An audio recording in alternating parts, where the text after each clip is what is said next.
Well, I want to welcome everyone and thank you for being part of this important session on cracking the code, ensuring adequate support for youth peace and security efforts. December 9th. This is an important day in the story of the movement around youth peace and security efforts. And I have some good news and some not so quite good news. The good news, it seems there's never been as many webinars on the issue of youth peace and security as there have been this week and this past year. So interest is growing and really high. The not so good news is that the intentional dedicated funding for youth-led and serving organizations on YPS efforts continues to be limited in terms of the affecting the implementation of UN Security Council Resolution 2250. So our purpose for this session today is to advance knowledge on what is new in the assistance and acquisition and funding opportunities for youth organizations that are working on YPS issues. We also want to provide an overview of typical types of changes to procurement practices applicable to new programs that address YPS gaps. The panelists, and we got a great panel of panelists today, will offer a dialogue on how young leaders can gain skills and experience in grants and contracts management as an option for careers with government and NGOs, so as to build the leadership and expertise for addressing ongoing YPS challenges. At the end, we're going to have time for an interactive discussion on how to develop organizational capacity building, leadership skills, and other components to start up and grow the entities that are really driving the youth peace and security movement and the issues and challenges. So our hope is that by the end of this session, we have a broad network of youth champions who have a clear sense of what's the strategic imperative of this moment, not just the COVID part of it, but the new global context after COVID that makes peace building such an important component of engaging youth. Second, how does youth leadership step up and respond in this complex environment? And how can we support this agenda better in terms of funding, programming, and staffing? And finally, how do we leverage both existing policy settings but also new policy opportunities? So my name is Mike McCabe. We have a great panel for all of you. I work at USAID. I'm going to introduce the other panelists in a minute. But first, we want to start and learn who's in the room with us. So we've got a quick Mentimeter that we'd like you to take part in with us. Megan is going to drop in the chat right now a link to the Mentimeter where we have 4 quick questions. So if you wouldn't mind, let's go there right now. If you are in our session, please click on the Mentimeter to the side and you should be able to see, first of all, what is the first question is the changing perception. So the YPS agenda has grown in importance in your organization the past 5 years. So you can slide that bar between 1 and 5 and say if it's increased. 2, the question is, youth peace builders have increased access to funds today. Has that really increased? Is it a little bit? Do you strongly disagree, or has it increased a lot? And then finally, it's easy to find resources and support for my work in YPS issues.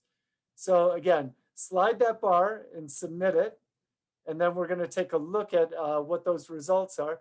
There's also a second question. I think we should be able to get to the first question that's there, but I'm not seeing that at this time. But even so, let's see how we do with the results. So I'm not sure. Saji, help me out. Mike, you want to share your screen, or if you want to share the screen? I'm trying to. I will share my screen, but what we're not seeing is the results generating right now. It was working before.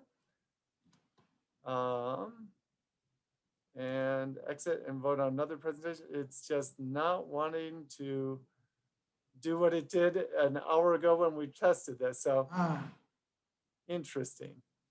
Well, we will get you the results of that a little bit later on in the session.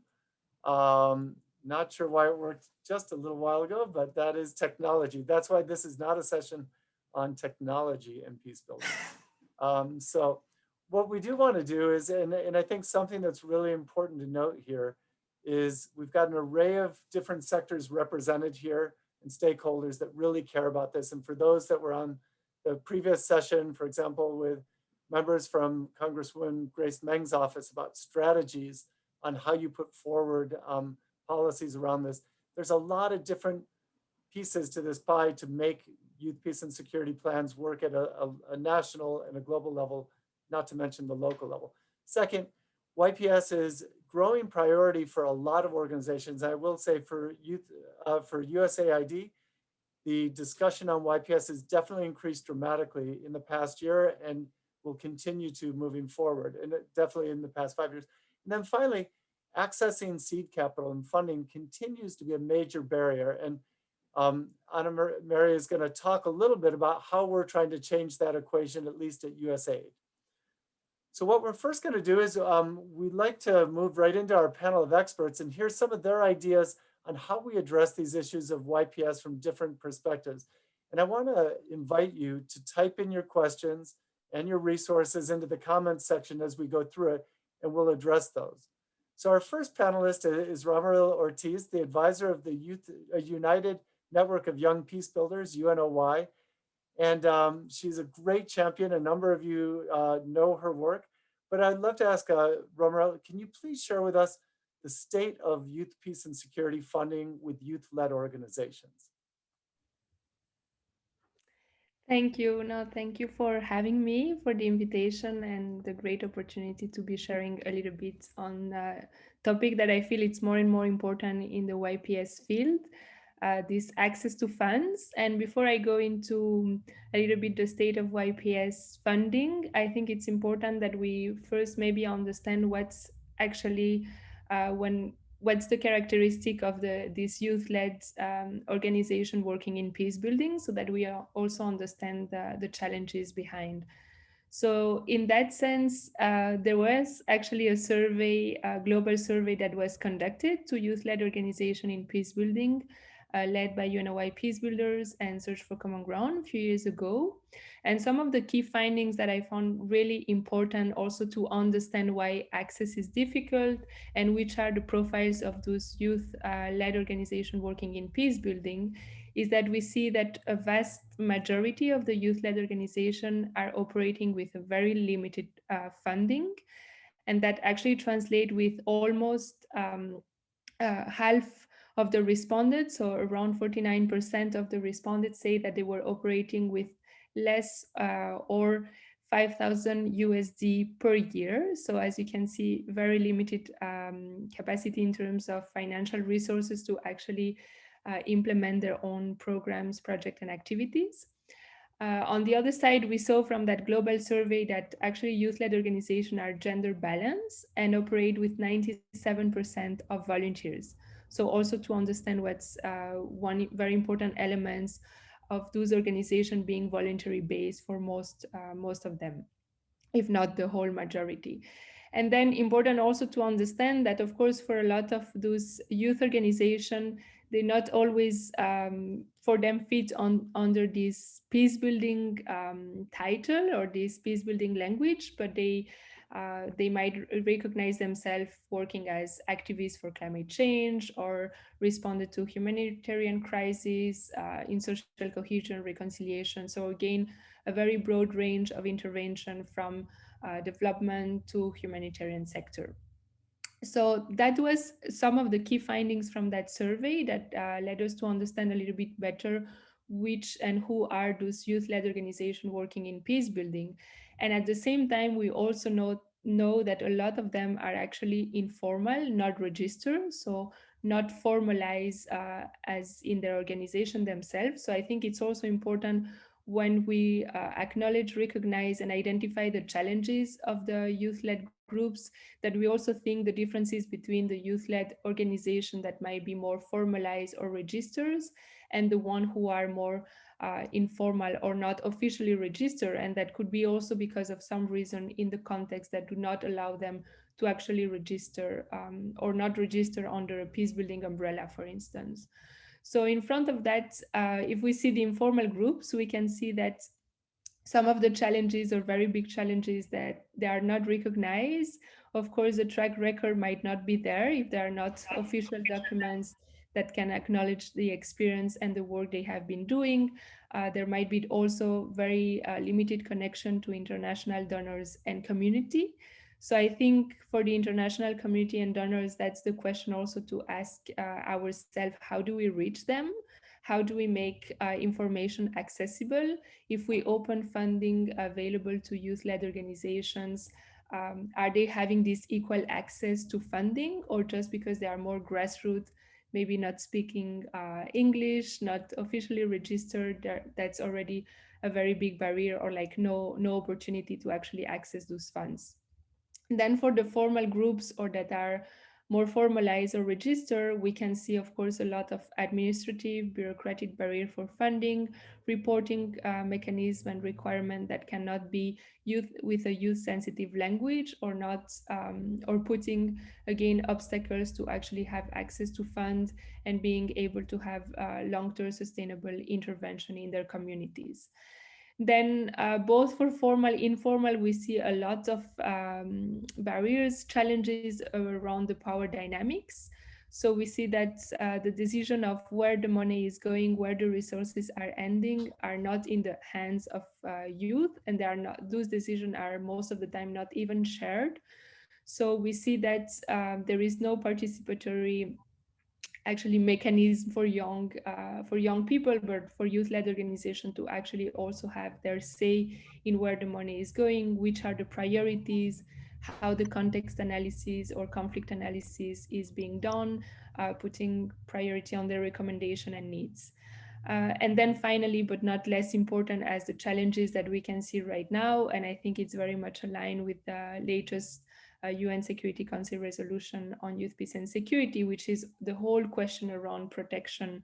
So we see more and more increase in the risk and threats to young people and to their organization. And that also implies some questions and questioning for us as international community and or donors to see how do we support them, how can we also assume certain risk, how can definitely decrease those, and which are the burdens that actually put that are in place that are perhaps increasing those threats. So I'm thinking, for instance, into certain requirements around visibility. That's definitely not a possibility in certain contexts. So how from the international community and donors are we also conflict sensitive in that sense?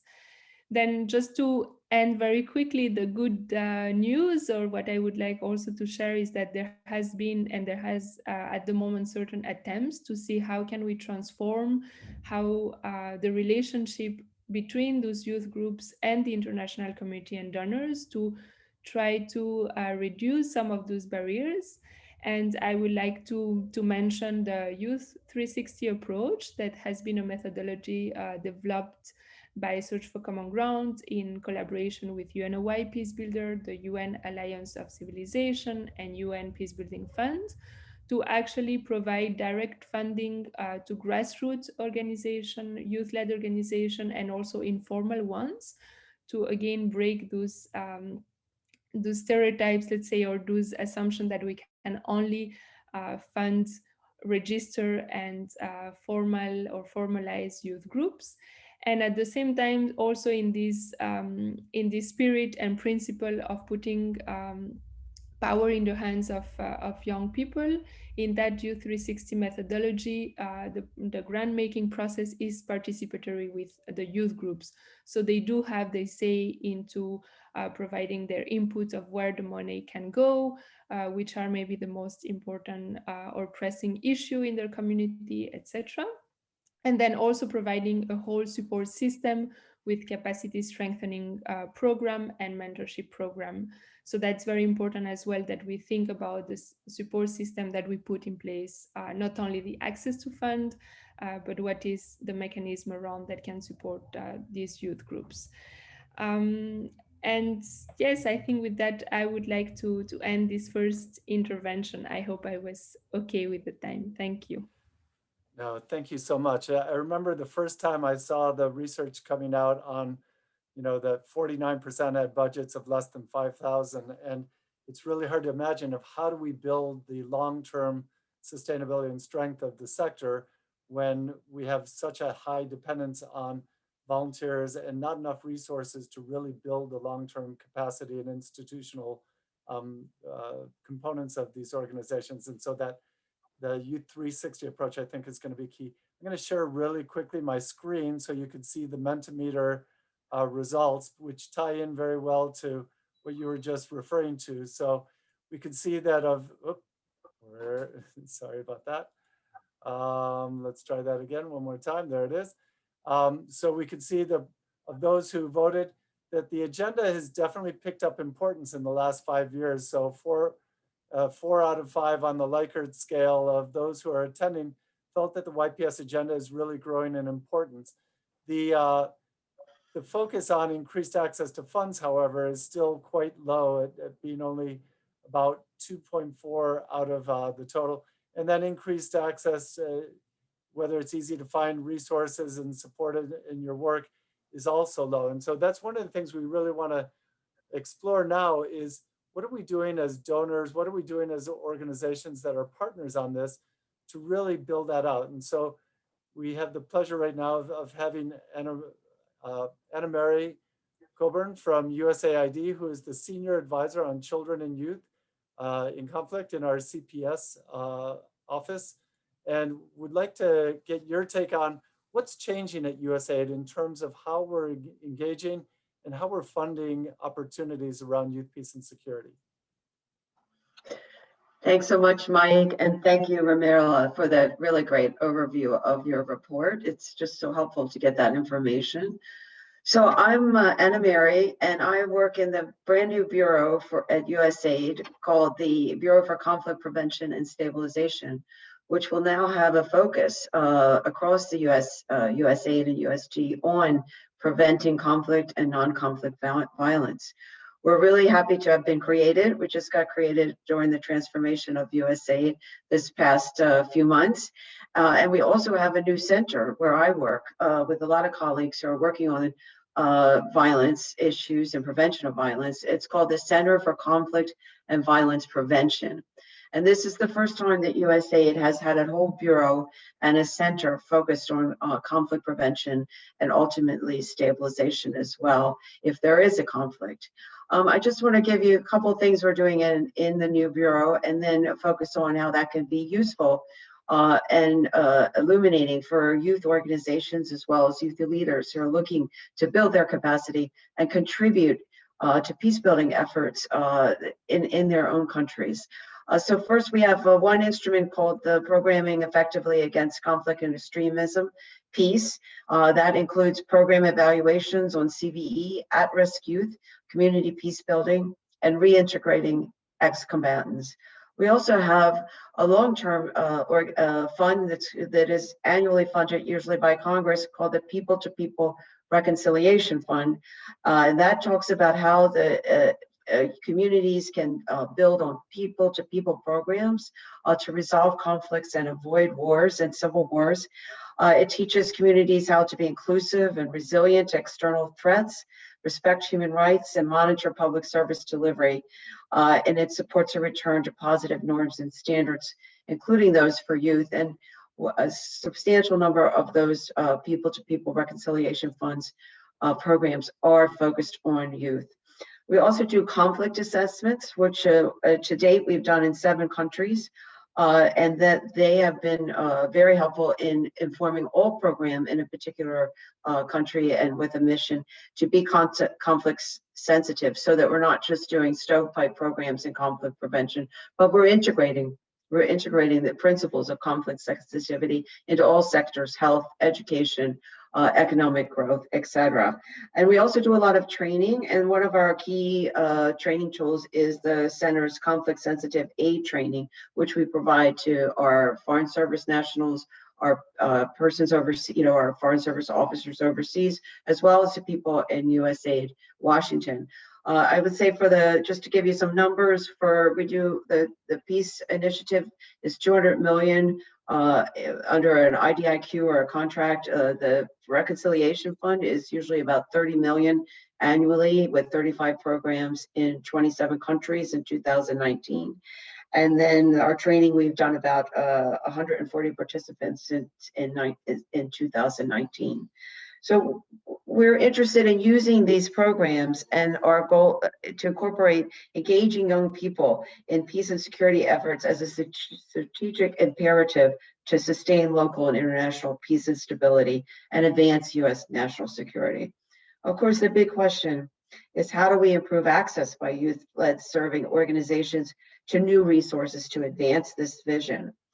Our new Bureau will include and focus on YPS given youth's central role in preventing conflicts and addressing conflict and non-conflict violence. On a policy and learning level, USAID is incorporating youth issues into our revised conflict assessment framework, which is available on our website, www.usaid.gov, and ensuring youth leaders are included in helping us design programs and activities, for example, to implement the recently passed and enacted Global Fragility Act. We're also mindful that we have writ large, USAID, more than just our own conflict bureau. We have a new partnerships initiative, which creates practical opportunities for small and local organizations to seek and obtain grants for capacity building and startup programs to address challenges facing youth in conflict settings. I just wanted to close with one example from our Reconciliation Fund. We've done a lot of work in terms of in Africa as well as in Asia on people-to-people programs, and I think that that's a good opportunity to think about for youth organizations to apply for those grants. We also have our Youth Power Learning and Evaluation Mechanism, which Mike has been a leader in getting established. That's available on youthpower.org, and it has a lot of information on YPS issues. And we also have our new Youth Excel mechanism, which is an exciting example of USAID is channeling resources to youth-led implementation research around the world, including youth peace and security issues. And this was developed under our new partnerships initiative. With that, I'll turn it over to Maxine, who's our next guest speaker. And please continue to put your questions in the chat, and we'll be glad to answer them. Thanks so much, Anna Mary. Maxine Rich is the Program Officer at Search for Common Ground. Maxine, can you talk to us a little bit more about how implementers are pivoting to leverage resources in the system and challenges in supporting young peace builders right now? Thank you so much, Mike. Thank you to everyone speaking so far on this panel. This is really fantastic. And I just want to acknowledge how great it is to be in a session moderated by USAID on youth peace and security. And to me, that just really illustrates the value that the donor community, and particularly USAID, is placing on YPS as a cornerstone of peace and prosperity globally. So thank you for organizing this. So I'm talking today about how international non-governmental organizations, or INGOs, are navigating the international funding landscape to operationalize youth peace and security, YPS, in our own projects. And a quick qualifier before I jump into it is that when we're looking at the landscape of foreign assistance globally, about 20% of peacebuilding foreign assistance goes to NGOs and civil society. So it is imperative that INGOs make sure that young peace builders that we work with are getting the resources that we need.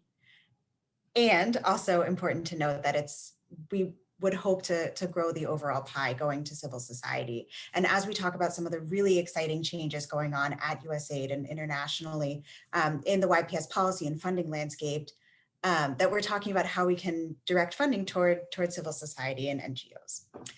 So in this environment, how are INGOs leveraging resources to support young peace builders?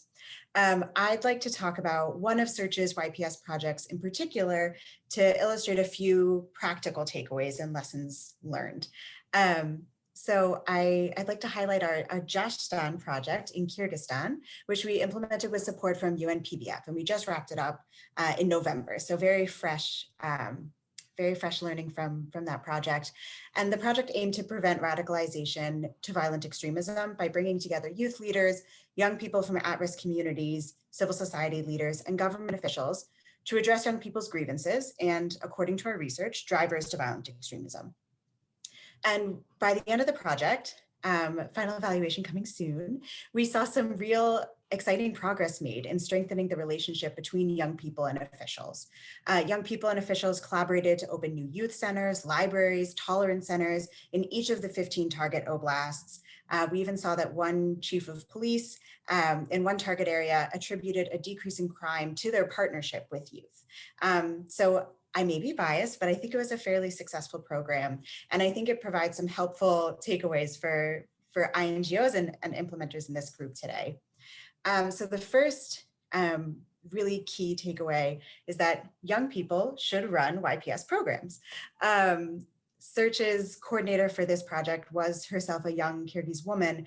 And I think it's really important to acknowledge that regardless of the implementer, whether it be an INGO receiving the direct funding or a youth-led CSO, youth should be in charge.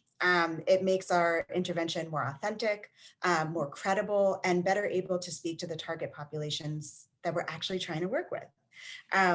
So that's, I think, a really key point. And my second point, also related to program structure and staffing, is that program structures, because as Romaral, I don't know if I said that right, alluded to in her intervention, international funding is complicated to manage. And that makes, and there's good reasons for that, to ensure accountability of the funding, particularly when it's public funding. It also presents challenges in staffing because you want to balance people who know how to do donor reporting, do donor compliance with young people, especially local young people who are able to speak to the context. So for this particular project, I already mentioned that our project coordinator was herself a young woman, and she was supported by our office Central Asia Programs Manager. And our Central Asia Programs Manager herself has longstanding expertise in donor reporting, compliance, quality control, all these really critical skills that you need to implement USAID or PBF funding in this case. And she also facilitated opportunities for inter-project collaboration in the office. Meanwhile, the project coordinator was able to focus really fully on activity implementation and engaging with participants to make sure that participants were fully brought on board. They're called Jashtaners under the Jashtan project. They were fully brought on board and really, really a part of it. And that is a time-intensive process to really make it a clear participatory program. Our targeted partner selection also helped make this program a success. We had different youth-led partners in each target region, and they as well were able to focus on directly engaging the youth in their area. My third point is that YPS programs should plan for tailored capacity building with the resources to back it up. And this was a lesson learned for us. This was the second phase of the Jashtan project, and we tried to be ambitious in targeting, in partnering with a larger number of youth-led CSOs. And we were ambitious, and we found that it was a more difficult management undertaking than we'd anticipated, because these different organizations, of course, had different capacity building needs. Some were stronger in that operational side, compliance, reporting, and some were stronger on the technical side of peace building and dialogue facilitation. And so we can't plan for a one-size-fits-all capacity building plan. And that, again, is really time and resource intensive. And that's something that we hadn't planned for at the outset, and a lesson learned for us to take forward. And then my fourth and final point is that youth should take the lead on designing and implementing initiatives under the program. This program, like many search programs, had a participatory design process where youth designed local peace building initiatives based on their real needs and grievances, and really bringing participants along so that they're not beneficiaries, but rather partners, was really key in making sure that the initiatives that came out of the Jashtan program were tailored to youth's actual needs and expectations for search as the implementer, as well as their officials that they were working with on this project. So those are my key points. I'm really excited to be on a panel with such an incredible wealth of expertise, and I'm looking forward to a robust discussion after these remarks. Thanks so much, Maxine. And I really think that mandatory reading is both the search for common ground analysis that was done on youth peace building organizations, as well as the research that was done recently by Restless Development and the Development Alternative, looking at how do we need to change partnerships with youth-led civil society, because those two pieces go together. In responding to your early point on what percentage of resources are going to those young people who are on the front lines of peace building, and how do we need to change that? We've had the opportunity to have some of your organizations come in and talk to us to help us inform on our what's called our new partnerships initiative that Anna Mary mentioned at the beginning. And that sort of research is really important in helping move the needle for donors. I now want to shift over to Yasmin Wirhan. She's an expert on peace and security at the African Union, European Union Youth Hub. Yasmin, welcome. And if you would talk to us a little bit about the key lessons from the EU-AU Youth Hub funding for youth. Thanks. Thank you so much. First of all, I'm very, very happy to join you today. Happy anniversary of the Youth Peace and Security. And as we celebrate, we also should remind ourselves that there is still much to do and learn from the initiatives that are taking place and that might be replicated. So I would very welcome the points that Maxine raised, particularly when she spoke about having youth as partners rather than, beneficiaries, and involving youth in designing programs and projects. So the EU Youth Hub, this approach was totally this one. It is important to mention that it was a youth-led process that started with, youth-led NGOs gathering and asking to have a voice during the Africa-Europe Summit of Heads of State. So a youth summit had taken place on the side along with this conference, and then the Abidjan Declaration was issued by the youth, where they identified key areas and priorities that mattered for youth from both Europe and Africa. And then the two institutions allocated a budget of 10 million euros and appointed 42 young experts, giving a meaningful role to youth. So it is important to give, to mention that we can be experts without, being over 30. You don't need to have a PhD to be an expert, but your own experience as a practitioner on the ground, or as a person who has witnessed on first-hand conflict or violence, is in itself an expertise. So this hub was an important agora where we could test new approaches and foster innovation. And we made it a priority in our call for proposals that we drafted along with the EU and AU officials to include local NGOs, because we wanted to not only have, implementing partners as we usually see who are from outside conflict zones, but also have, local NGOs and have, more a peer-to-peer approach rather than a top-down one. Today, the project have been implemented in 17 countries. They are on 6 thematic areas, and I could just mention, for example, the business project that is carried by COSPE, which is an Italian CSO, along with NGOs in Morocco, Tunisia, Algeria, Senegal, and much more. And so it is important to reflect on how these programs that will benefit potentially to 150 startups, the creation and incubation of 150 startups, is essential in order to foster, peace by creating an environment suitable for entrepreneurship and for development. The problem that we found when we were carrying out writing these proposals was that the leading partner, in order to apply for EU fundings, are often, needs to often be international NGOs who, in order to fit the requirements of the allocation of big fundings. And therefore, we see often youth-led NGOs that are excluded from these proposals, as was mentioned also by Romeral. So it is important in response to these, for us, it was important to include criteria to have youth-led NGOs and local youth-led NGOs to be involved in the implementation process. For example, for the peace and security process, we drafted a proposal to develop a digital tool tracking basic services such as education and health in the Lake Chad Basin region.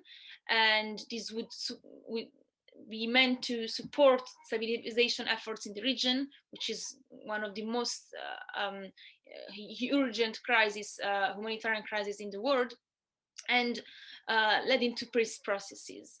So this Sorry?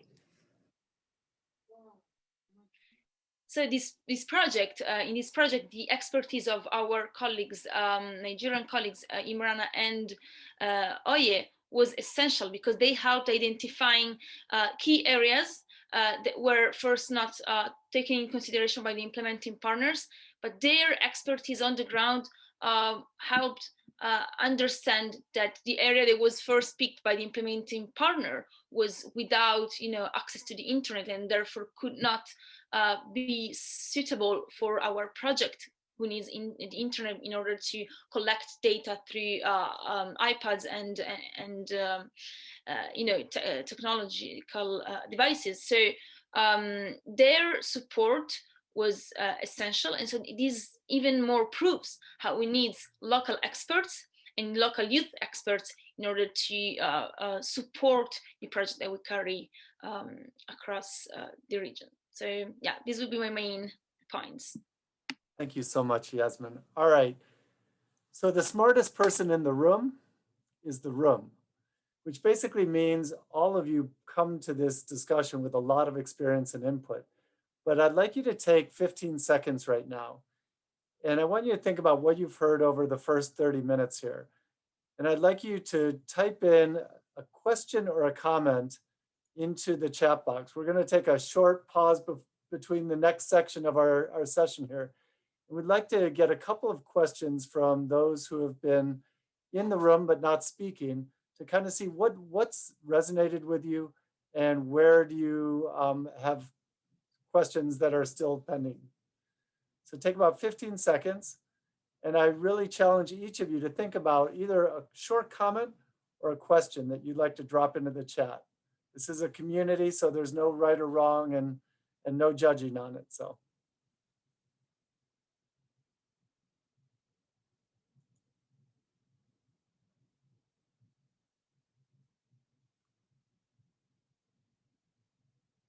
All right, we'll see who's the first brave soul to put their question in.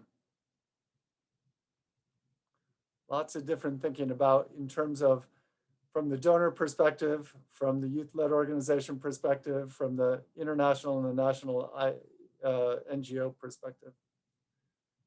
Comments and thoughts.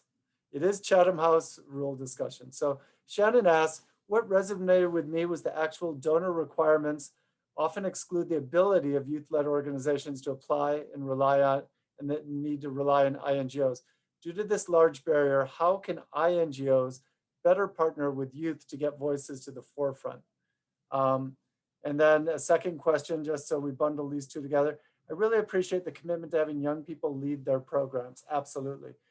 I'd like to ask one of our four speakers to jump in here on that first question. Anybody want to try and respond a little bit to that imbalance that we have between kind of the INGOs who can meet the reporting requirements and budget requirements, and how they make sure that they're partnering effectively with youth-led organizations. Anyone want to take that? Right, I'll be glad to. So just briefly, I think, our INGOs have a wealth of experience in dealing with USAID and other bilateral donors and multilateral donors. They can, when they're doing a response to our solicitations, they can include subs, or, and some of those subs can be youth-led organizations. They can also include, as part, depending on the scope of work, the plan to improve the capacity of new youth organizations, so that in addition to covering the work that we're looking forward to be done with the funding, they can also improve the capacity either on the technical side or on the finance and management side or leadership role of that organization, and include that so that that kind of training can be part of the scope of work. So those are two things, because I think it is true that it's, we have to be careful. We don't always want the same partners year in and year out. By the same token, we have a competitive, most of our procurements, if not all, are competitively bid, right? And those new partners who don't have experience in submitting bids are less experienced than the INGOs who routinely, in fact, sometimes have whole departments that reply to solicitations. So I think that, but they are looking, because usually they have to have sub-partners, particularly overseas. They're looking for organizations that they can build the capacity with to deliver the results and the programs that get funded. So that would be my suggestion, Mike. I'm interested in hearing what everybody else has to say too. Yeah, no, that's a great point, Anna Maria. And I know that we had conversations with some youth-led organizations a couple of years ago where they said, we are on the front line of this activity in northeastern Nigeria. Our annual operating budget is $1,500. We're not getting even the support to build any aspect of our sustainability. So partially the donors and partially the international NGOs and others, we all have to agree, what is the long-term vision for building a sustainable ecosphere and field? And so that's really important of how each of us builds that into the design. I want to go to this, the question here by Erica. What's the best ways for external actors? Whoops, it just jumped out of my view.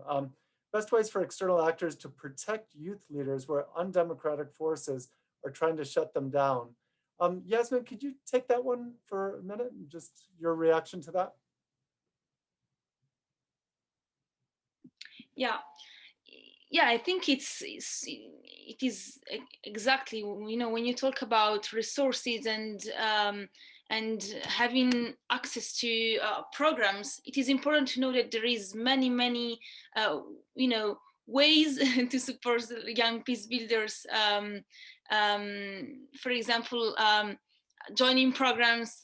Early in my career, I started just advocating at the local level, and then trying to have a voice in the more international level. So it is important to, I would say, speaking from a European diaspora, African diaspora side, more than issues in the US, or I think it is important to have an approach that is holistic, but keeping a local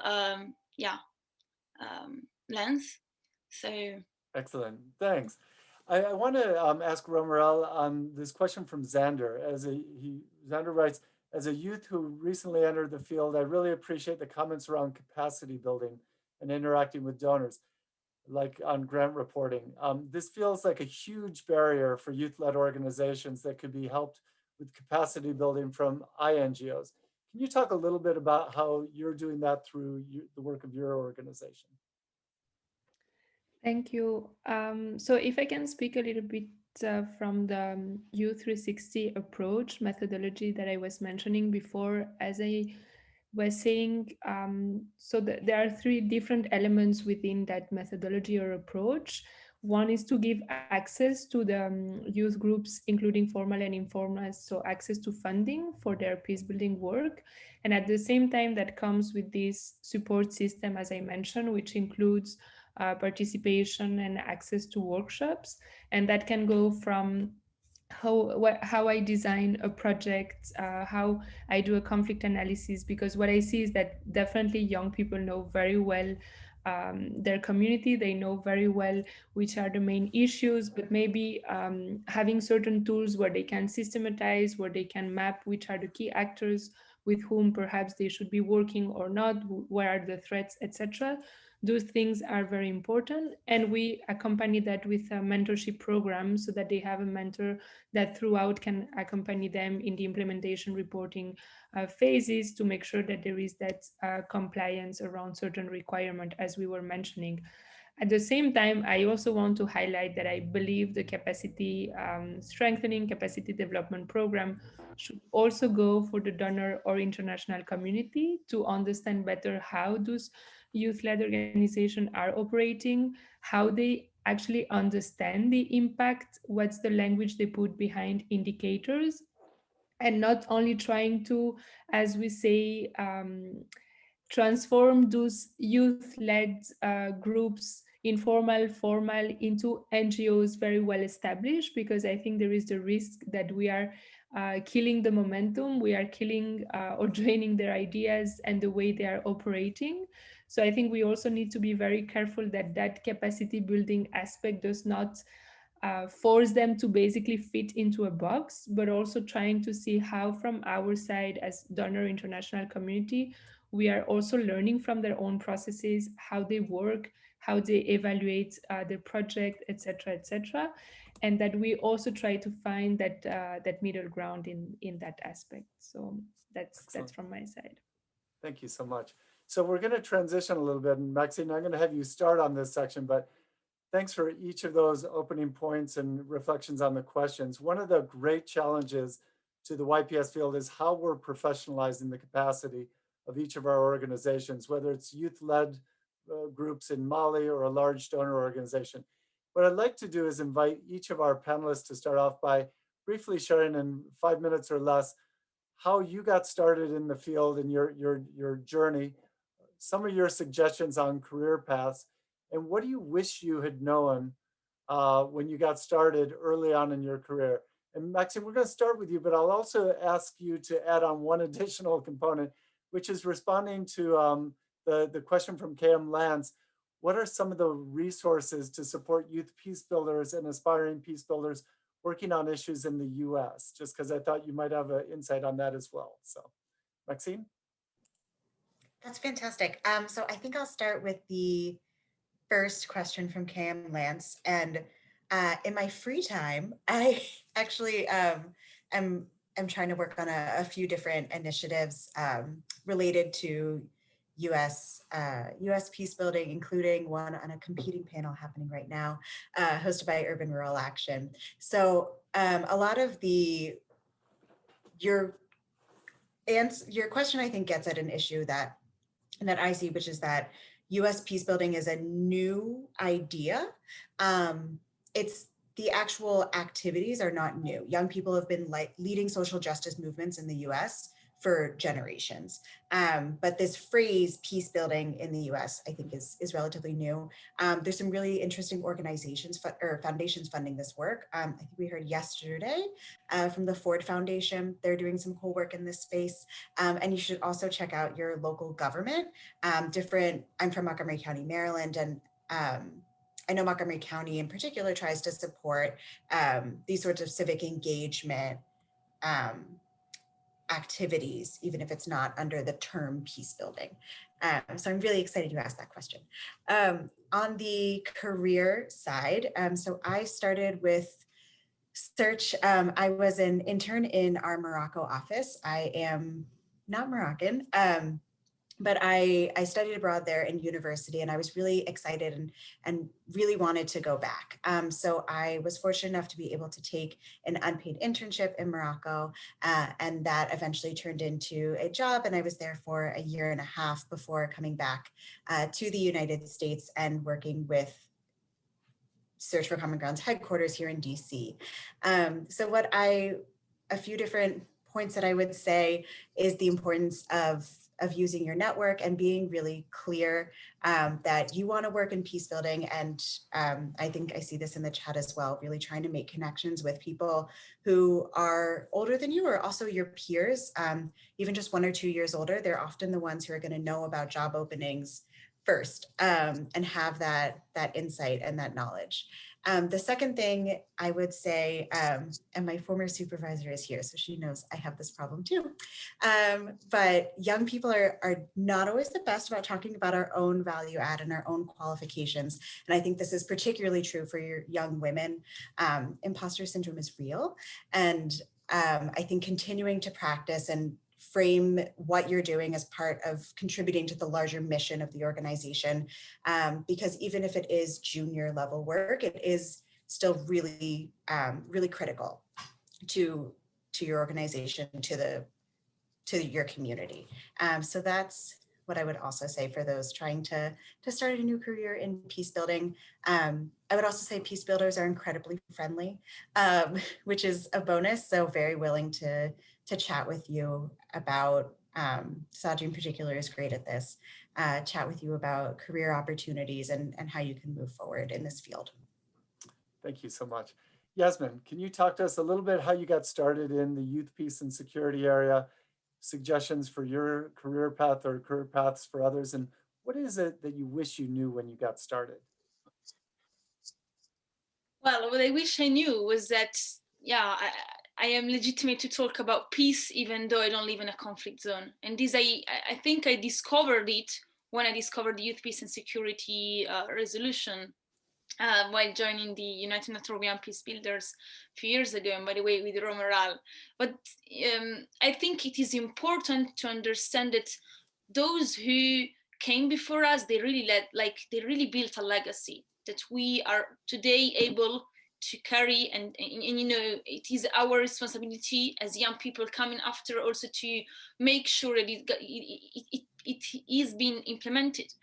I started when I was 16. I was witnessing violence in my community and not seeing change. And up till now, I'm seeing so much inequalities and violence going on, and keeping seeing people around me or family friends getting killed.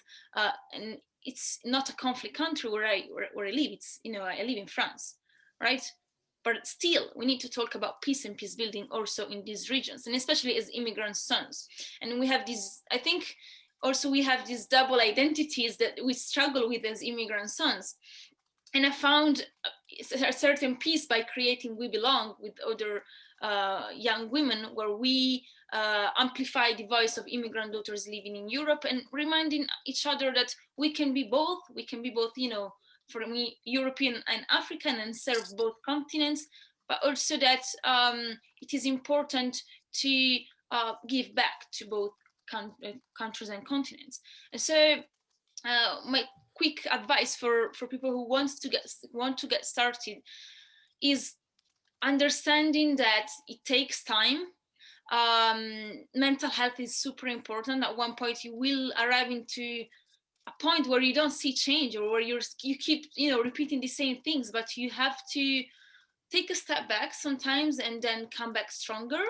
And what I would say more practically is apply to programs and join advocacy group. Know that you're not alone. When I started out, I didn't have a voice at all in France, in my city, in my country. And so I started advocating on the more European level and then the international level. And these, you know, different approach led me then to be heard also in my country, even though it's still difficult today. So I think it is important to find new ways. And just to conclude, maybe saying that, yeah, the AU Youth Hub is having a new cohort in the next few months. So stay very tuned, because they will be recruiting, and it's really a program worth joining. Thank you. Thank you so much, Yasmin. Romera, would you like to share your experience? I know you have been an amazing activist and advocate on UN Security Council Resolution 2250, but you've done so many other things. Thank you. Yes, I think, I mean, I resonate with a lot of things that Yasmin said. And I mean, if there is maybe one message, and again, I want to acknowledge that, I mean, from the privilege I'm living also, like in a truly, I'm not living in an armed conflict context, but still, as Yasmin was talking, I mean, with a lot of discrimination and injustice happening. But maybe this not being afraid to actually bring the language of peace building. I've been working in in many different contexts, and many times I hear like, yeah, but you cannot talk about peace building, you know, it's not, I mean, you cannot bring that language. And I think then when I was actually working at the grassroots level and with the different teams, we see that that was actually possible. So not to be afraid to bring that lens of the peace building aspect into the work we are doing. And I would say also like not being afraid of doing very different works. I think that has been a key learning from me in the different position and working with very different entities. So starting more, as you mentioned, as a volunteer activist, pushing the UN to actually adopt this famous resolution on 2250, and then at that time thinking like, oh, I never want to work with this kind of institution, and then a few years later ending working for the UN, and then a few years later ending working for a civil society organization, etc., etc. So I think like it's important to take, for me it has been very important to take different hats and different roles and really understand the different perspective. So I can relate to youth-led organization. I know what it feels to be like an activist from that perspective.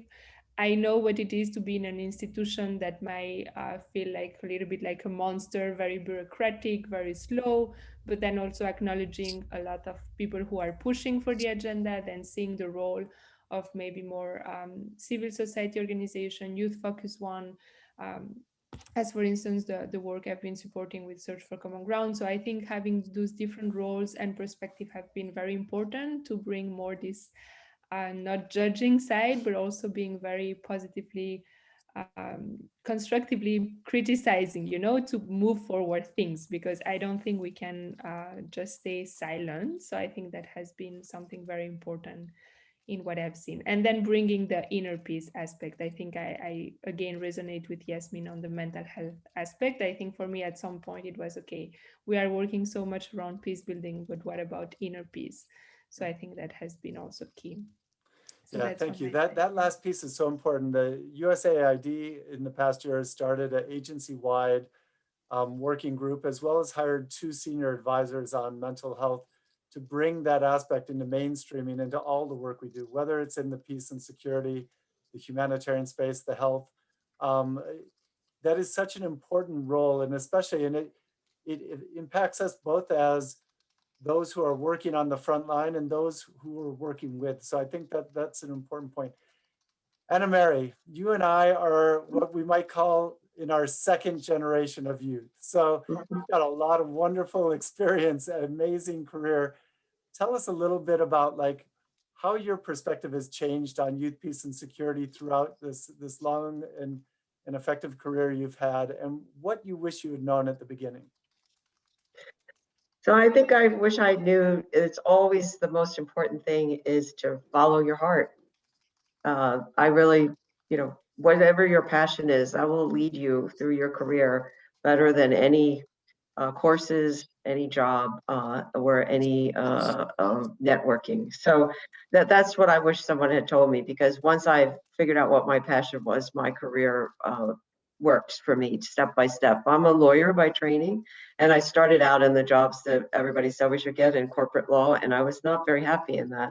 And so I did switch to being involved in justice for children and youth peace and security, and started working for the State Department and then for USAID. And this was the match for me. And so, and I also found that nothing ever proves unuseful. For example, that corporate work that I did in the very beginning in my 20s is now very useful for learning how to do contracts management, finance, all of which I needed to know as a foreign service officer. In particular, for example, we do development impact bonds. So when I worked on bonds in the private sector, now we're doing bonds in our sector, right, in the USG, in order to raise money for our programs with other new partners. And that kind of experience is really invaluable. So one thing I also learned was, don't get too specialized too soon, because it's very important to have your technical expertise, but also to have background in leadership, management, particularly contracts and grants management if you're going to work with donors, and also to understand how other fields work, multi-sector. I've had to overseas manage a lot of programs in economic growth or democracy and governance or education and health. And really, if I was too narrowly focused, I would not have been able to appreciate and work with the experts in those fields. Speaking of opportunities, I do want to mention that our reconciliation fund, which I said was a large fund that works with youth and on people-to-people programs, we are looking for a reconciliation fund specialist, and this job is posted on Dexis Consulting. This is not a job directly with us. It's with one of our consulting companies. It's open until December 9th, which is today. So if you're interested in that, please go to their website and apply. I also want to note, if you're ready for your next stage in career, we do have foreign service office jobs now open, and they are posted on www.usaid.gov. They include some in conflict management and stabilization, as well as the education sector and some finance positions. So those are entry-level positions. It's hard to get into the USG, but I want to mention those opportunities since we have this group here. Thank you. Thank you so much. That's great. And, you know, for those who know of Marshall Ganz, he's one of the premier professors on community organizing, community peace building up at Harvard. And you may wonder why we're doing this section of a session at PeaceCon, telling the story and looking at these career paths. And Marshall Ganz always talks about the importance of having everybody in that dialogue, being able to share their stories and listen to each other's stories and experiences as the cornerstone of building peace at the community level. So this is an important way that we all share these paths and what we've learned to help each other along in building out this field. I want to also add in Saji. Saji's going to give our closing today, but Saji, you've got such a remarkable story. Could you in 2 minutes kind of encapsulate your own wisdom on this last set of questions? Thank you, Mike. It's really good to be here. And thank you for the participants who are joining this conversation as well. I grew up in Sri Lanka. I grew up witnessing the good and ugly side of human nature. And one thing I've learned from those ugly sides of human nature and good side of human nature is that the decision points to do good versus evil is not miles and miles apart or oceans apart. It really is very close.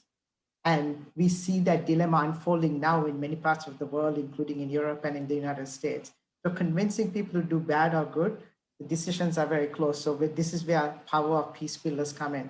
So I have 3 key takeaways. You know, I agree with everything else that has been said. But one thing is embracing failure and ignore people who look down on you. And especially this is important as a person of color. This is a very difficult but necessary lesson to learn and embrace. Embrace the failures and just ignore people who give you just noise. The second, I think, is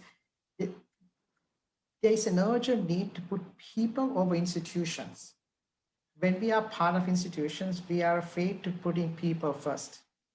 We forget to realize that when we put people first, we actually live up to the mission of the organization itself. And we've seen this with the Me Too movement and racial injustices in the US and elsewhere.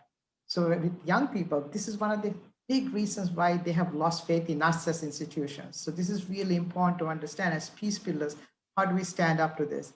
And the last is around peace building itself. While it's great to professionalize this field, and this goes to Romero's comment as well, builds on this, is that we need to practice peace building in our lives, in our personal lives too. And that's when you become a better peace building practitioner and are able to practice and design good peace building interventions as well. So if we don't practice it, it's hard to then pretend that we can design good programs also. Over to you, Mike. Awesome, thank you. So we're moving to the last segment of our session. And since USAID and implementing partners and others are all together here, we now want to ask all of you who are part of this session to again take 30 seconds and type into a Padlet that we're about to post in the link, and to help us in the chat box to answer these questions on the Padlet. What are your top recommendations? What that you would make for engaging young people in peace building with a particular focus around funding and resource support? The second column is on measurement and learning. The third one's on authentic youth engagement. And the fourth one's on the enabling environment and policy. So if you wouldn't mind, click on that, and let's see if you have any problem, just let us know. But if you click on the Padlet, you should be able to get in there. And once you're in there, all you got to do is type in your response to what are your top recommendations for what you think we should do to improve effective engagement of young people in peace building with regards to either funding resource support, M&E, authentic youth engagement, or enabling environment. So are people able to see that? Let's make sure, there we go. Someone's already in. And relax. Okay, on the funding part, all right. Let's see who else is in there. Relaxed procurement rules, all right. That's good. I was like, relax, that's a good one, but it's relaxed procurement rules for youth orgs. I think that is a really important point, and we're gonna ask each of our presenters to look at the different things that are going up on the Padlet right now. You should all be able to see that. And I'd like to ask our presenters to find one of those things that you'd like to comment on as an idea. So we're seeing things, questions about, well, how do we change procurement rules right now so that we can support youth-led organizations? Should youth-led organizations, for example, should USAID require that implementing partners give a certain percentage of overhead to youth-led organizations that are subs? On the measurement, involve youth in design and data collection. Yeah, how do we want to do that? What would be different than how we're doing that? Teaching about M&E efforts early on, since it seems that it's the key to secure funding. So how are we getting accessible M&E training out there to youth and youth-led organizations? On authentic youth engagement, what are those models of youth leadership and advisory and accountability councils that work? And then making sure USAID key personnel requirements don't bar youth from leading YPS.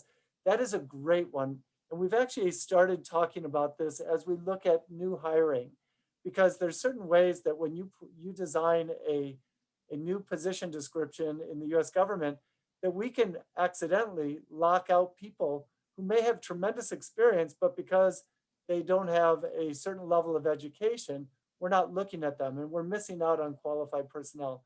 And then the enabling environment, leaning on youth climate activists to help codify best environmental practices. So there's some good things in here. I'm going to ask you to take another minute for those who are on to add your recommendations. I know we've got more recommendations, so please take another minute. If you are sitting there drinking your coffee or your tea, it's time to put it down. Put one more idea of what you think we need to do. It's not every day you've got people like Julie Werbel and Anna Mary on, and myself from USAID, and the leadership of Search for Common Ground in lots of places. So put your ideas in so that we're moving this field forward. In the meantime, I'm going to ask our presenters to pick one of these ideas and kind of give us your reaction to it, of like, what else do we need to know to move that type of an idea forward? Or where have you seen those ideas being put into practice right now? So let me start off with, let's see, who would like to start off? And anyone could just jump in, but Anna Mary, do you want to give a quick response to what you're seeing in the funding and resource support area? Yes, sure, Mike. Thank you. So I think it's a great suggestion. More flexibility, especially on the regulatory end, would be most appreciated. Some of these things end up being not USAID governed. You know, they come from Congress, or they come from OMB, or they're agency-wide. So I think that we can continue, because we've done a lot of streamlining in our contract and grants provisions. We've added, things like the new partnership initiative. We've added things like using broad agency announcements, where we talk to our partners, including youth organizations, before we even issue a solicitation. I don't think it'll be possible to always get rid of the barnacles that we come with, because there are other groups besides youth organizations that advocate for those particular barnacles. And so we are trying to be responsive to a huge development in humanitarian community of people with some of those regulations. But I do think on the funding opportunities, it does make a difference what YPS advocacy groups say to Congress. So much of our money is earmarked. So the more you can be in that role of indicating what is needed, the more likely it is that you'll be able to get resources for us that are not earmarked for other sectors. That's great. Maxine, can you talk a little bit about your reflections on what you're seeing in the measurement, learning, and research ideas there? Yeah, I was just looking at those. I think that something that Search has really tried to do is bring our youth partners and youth participants along I already mentioned sort of in designing specific initiatives, but also in measuring those initiatives. And I think it's really powerful at the outset of the project to say, okay, how do we want to define success? And really having that flexibility built into the project design. And it also helps to hone the idea. Okay, well, we want to do X, but actually X doesn't get us to achieve Y. And this is something that, Search internally will do in our project design. And it's really important to bring youth participants along to lead on defining success. And then it's also important to consider that M&E is not just an extractive practice. We're not going in and trying to, I see Saji nodding. We're not just going in and trying to get information. I think one of my panelists also talked about the two-way street in capacity building, and it should also be a two-way street in M&E. We've tried to develop tools like our listening and learning toolkit that are really appropriate to the context, that it's not just I'm a facilitator for a discussion and I have these 10 questions, but really allowing for a more natural conversation that actually fits culturally and also just fits the way that young people and frankly people speak to one another, and allows for a deeper conversation, a more participatory conversation, and at the end of the day, richer observations and lessons learned. So that's what I would say on that front. Yeah, no, and some of the great research that's come out recently, and what we are trying to do, for example, with our Youth Excel model, is youth-led implementation research. And I'm really excited about that under our Youth Excel program. And I know Search for Common Ground is one of our partners on that, but it is really focused on building that implementation research capacity of more local NGO youth-led organizations. So I think that's really important work that we're looking at. And then someone asked about how are we mapping this? And I was on a call yesterday where we were looking at our new platform on tracking COVID. We've got the capacity, the technology's there. We can be doing this much more effectively around the YPS area, both in terms of connecting people, but also the mapping that goes on. And I think about the youthmappers.org initiative, which has now 180 universities that we support, and having young people doing GIS mapping of all sorts of development outcomes in their communities and countries. I want to move over. Yasmin, can you talk a little bit about on authentic youth engagement and some of the ideas that you're seeing there, and which ones seem to resonate with you that you think are need more investment in right now? Mm-hmm.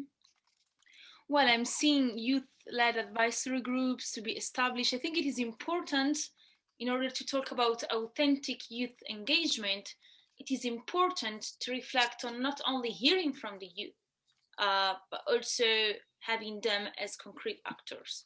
And so when we talk about advisory groups, youth-led advisory groups, I would like to see youth advising on where to allocate funds, what kind of project should be carried, designing project alongside with implementing partners. So it is important to make sure that we move from having a tokenized role, or just hearing from us, but also like having us as first-hand implementers and partners. I think it is essential in order to have an authentic youth engagement. Excellent. And definitely, as I look down at the bottom two here, to compensating youth for advising and participating, being mindful of equitable free labor, that has to be addressed again in the design and in the ethics of the relationship as we're launching new activities, because young people, especially in this past year and this coming year, are making a decision about what they can do to impact their communities' civic outcomes, while also trying to support their families' income outcomes. So, and then finally, Romero, can you talk a little bit about the enabling environment and policy ideas that you see there? Any thoughts or reactions on which ones you think we really should be focusing on?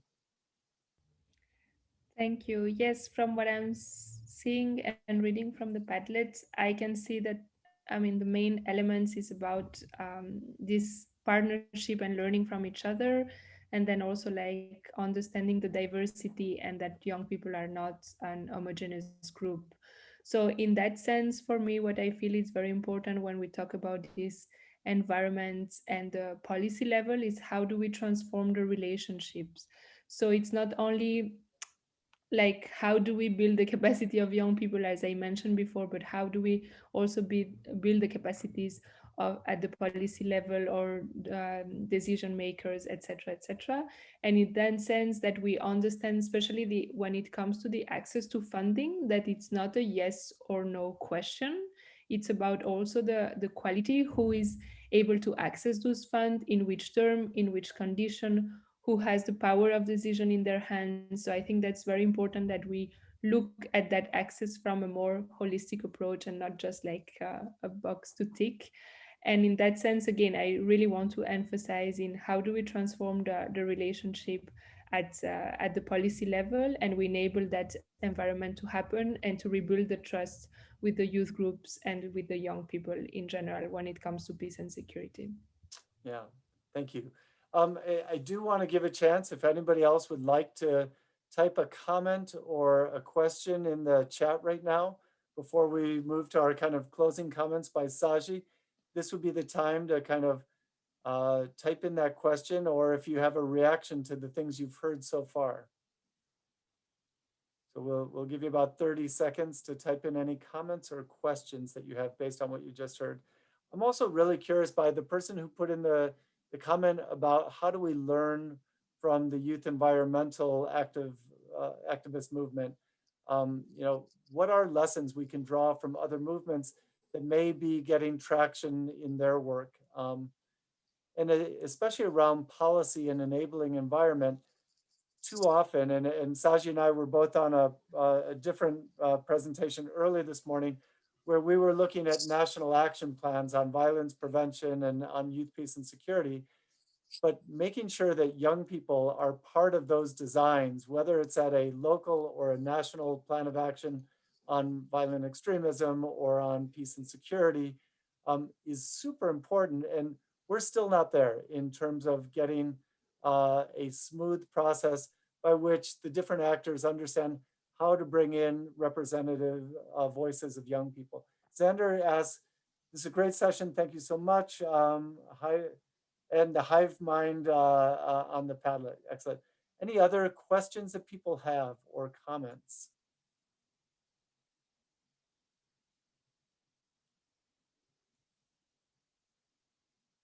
Give you a second. Some people are still putting things on the Padlet, which is great. We'll share that out.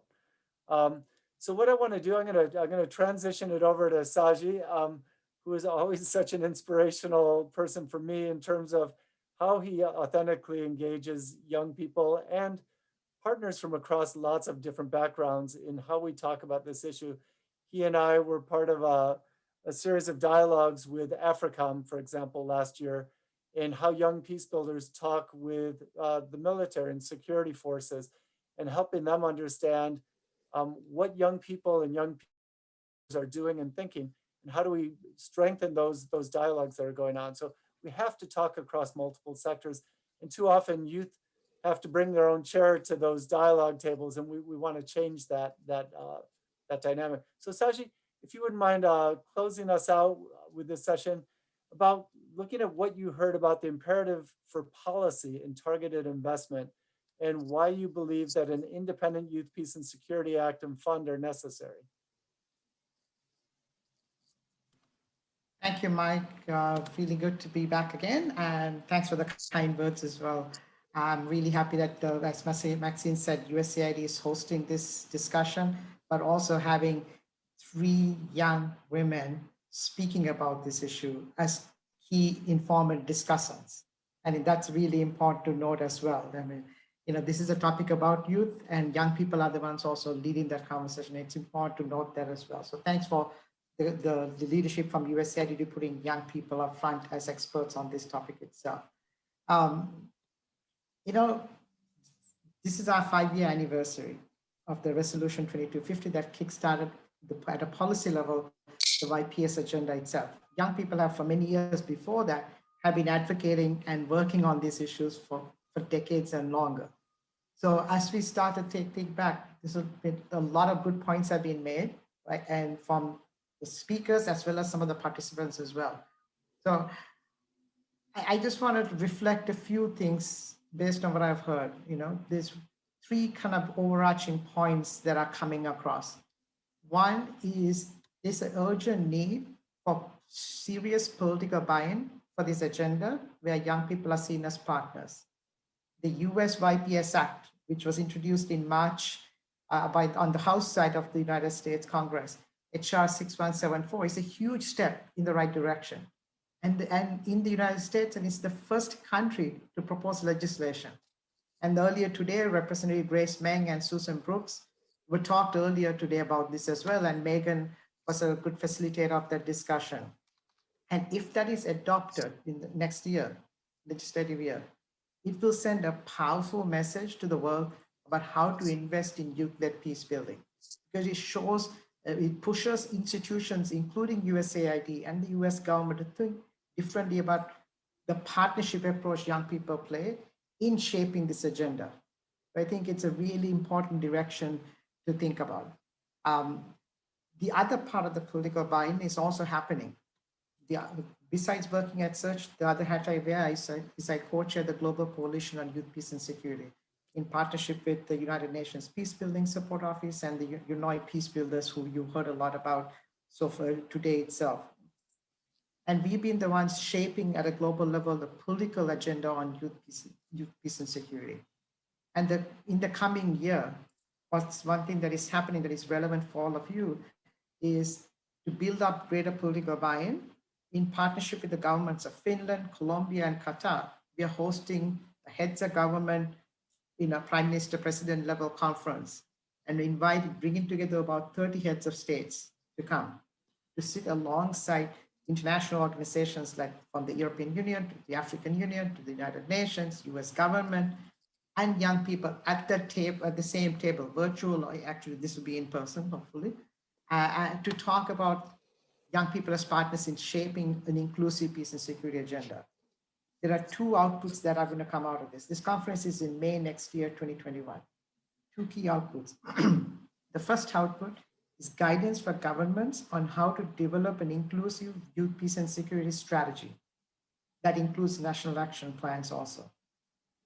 Building off of the mistakes of the Women, Peace and Security National Action Plans, the CVE National Action Plans also, to make sure we are not repeating those same mistakes.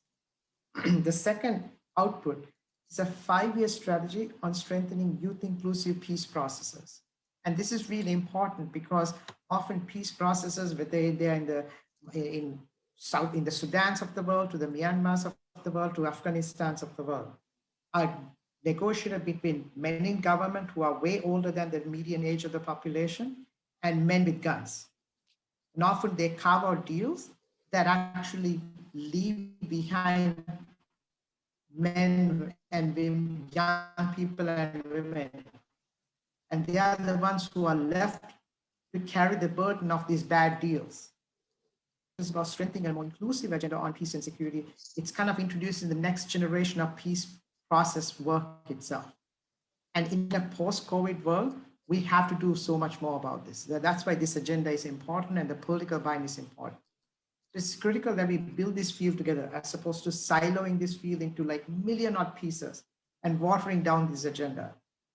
Youth leadership in peace building is a political agenda and it requires coordination and collaboration, and not just between organizations, but institutions and young people as partners.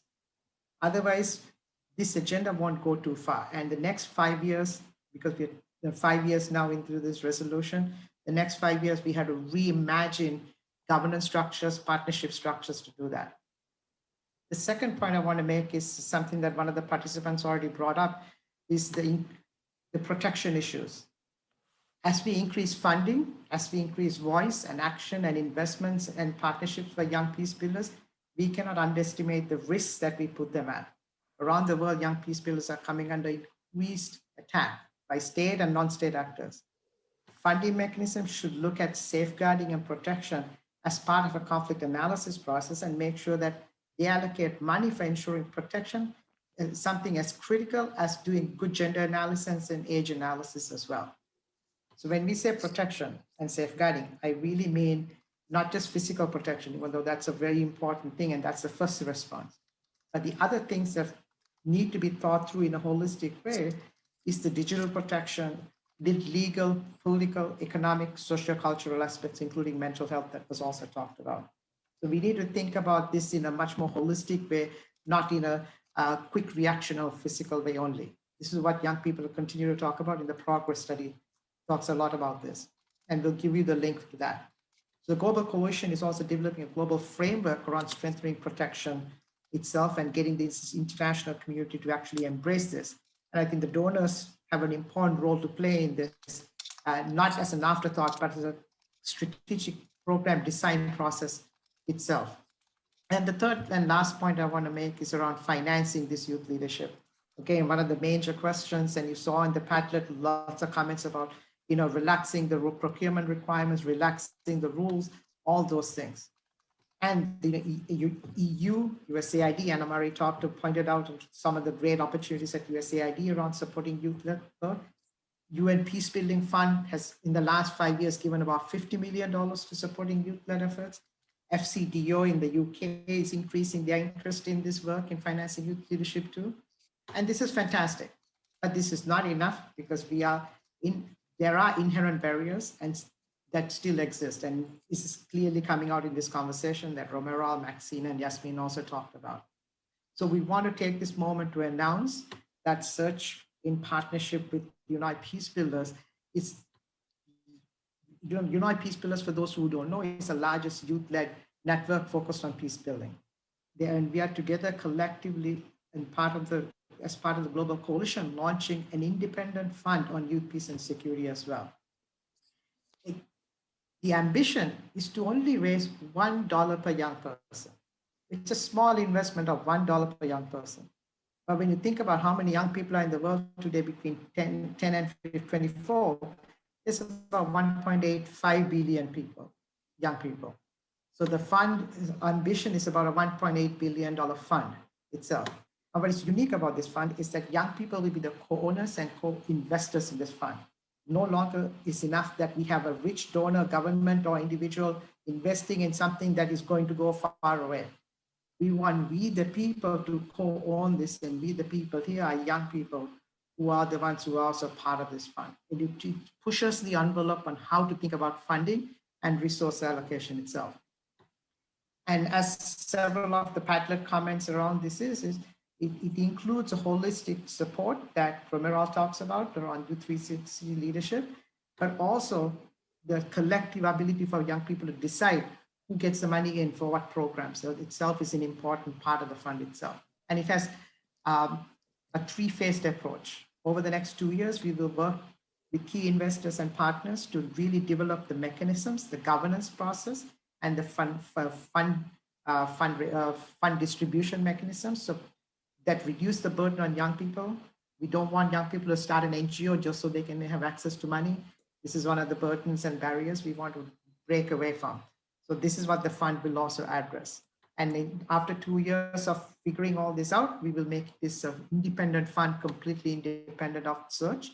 And our partners and registered in the US and in Europe, and have a really innovative governance structure to lead this process, where the governance structure is closer to the places where the issues are, as opposed to far away like DC, London, Brussels, and New York. And the work will be grounded in understanding and measuring the social return on investment of youth-led efforts. To understand young people's efforts as they relate to their peers, measuring the social return on their peers, measuring the social return to their communities, measuring the social return to the state, and measuring the social return to the private sector. Again, pushing the barrier on how do we actually become more accountable with the money and how that money is actually spent, so it actually has a dividend and an impact at the people level, community level, institutional level itself. Through that process, we're able to then, over the next 10 decade or so, shape more inclusive social norms, more inclusive and accountable institutions, and create a new marketplace for peace building itself. So that's the ambition of this fund. And we would welcome anyone who is interested to be part of this process, because that's essentially what we are planning on doing over the next year. We welcome investors and partners to co-design this process from the beginning in partnership with the young people. So with that, I want to say thank you for listening to me. I'm really glad that this conversation is taking place. And Mike and Anna Marie, thanks for hosting us as well with Megan at the Alliance for Peace Building at PeaceCon. Thanks so much. And I'll put my email here for anyone who wants to follow up. No, thank you so much, Saji, for those words. And I think that one of your last points on the importance of how we're discussing the social return on investment of youth-led efforts around peace building, as well as documenting what is the return on investment of evidence-based or promising practice interventions that we are utilizing in our programs, is an early precursor for what we need to do to really expand out this field much more quickly. And with that, I want to thank our panelists, Saji, Romeral, Yasmin, Maxine, and Anna Mary for your wonderful insights, as well as for the participation of everyone who was on this session today. We put some different resources in the chat box for you to find, and we look forward to continued dialogues moving forward around the Youth, Peace, and Security agenda, especially as the potential of a Youth, Peace, and Security Act becomes even more real in the coming years. So thank you all again for your participation, and thank you so much to the Alliance for Peace Building.